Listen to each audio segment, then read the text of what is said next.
जय Shri Radhe dear friends, मैं आरती तोमर आपका स्वागत करती हूँ आपके यूट्यूब चैनल आरजू पर, जहाँ आज हम एक ख़ास बात लेकर आए हैं कि करवा चौथ पर ऐसे क्या उपाय करें जिससे पति पत्नी के रिश्ते में आए मधुरता, और अगर पति पत्नी के बीच में चल रही है थोड़ी बहुत अनबन तो उसे कैसे दूर किया जाए।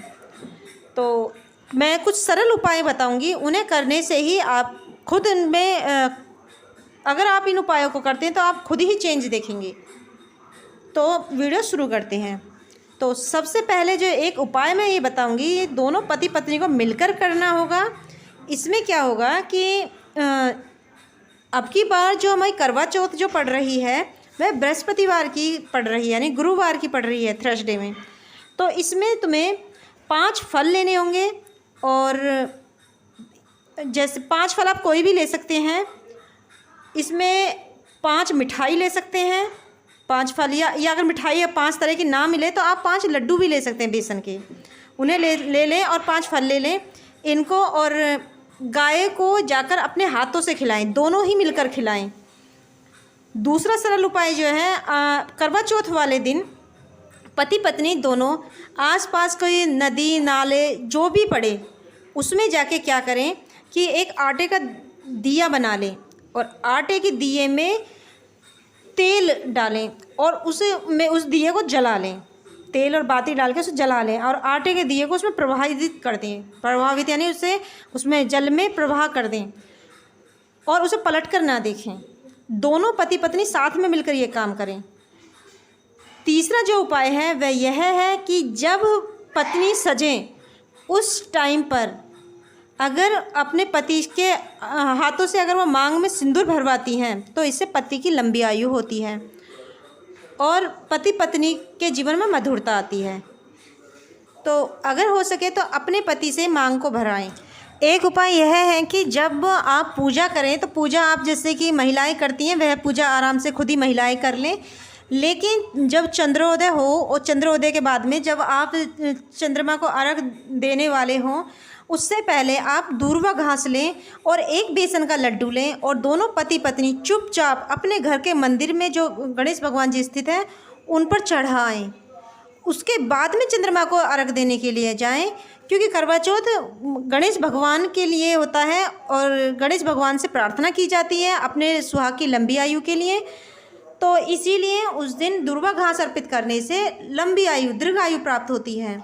महिलाएं अगर हो सके तो भगवान भोलेनाथ के मंदिर में जाएं, उनका जल से अभिषेक करें और उनसे प्रार्थना करें पति की दीर्घायु के लिए। और अगर हो सके तो व्रत वाले दिन गुस्सा ना करें और ना ही कोई लड़ाई झगड़ा करें, एक दूसरे की बातों को सहन कर लें। अगर आप लगता है कि अगर कोई किसी परेशानी में अगर आपका जीवन साथी कुछ ऐसी बात कह रहा है जो आपको सहन नहीं हो रही है तो उस दिन आप उसे सहन कर लें। करवा चौथ वाले दिन मैं कहना चाहूँगी कि जो ये अगर आप अपनी पत्नी को कोई उपहार ला के देते हैं, कोई सरप्राइज़ देते हैं, तो इससे आपकी पत्नी तो खुश होंगी ही होंगी, इससे आपके रिश्ते में मधुरता भी आएगी। करवा चौथ वाले दिन हो सके तो सिर ना धोएं, और अगर आपको सिर धोना है तो आप सूर्य उदय से पहले चांद की रात में ही सिर धोना चाहिए, यानी कि जब तारे निकल रहे हों उसी टाइम पर ये आप सिर धो सकते हैं, लेकिन सूर्योदय के बाद में सिर ना धोएं।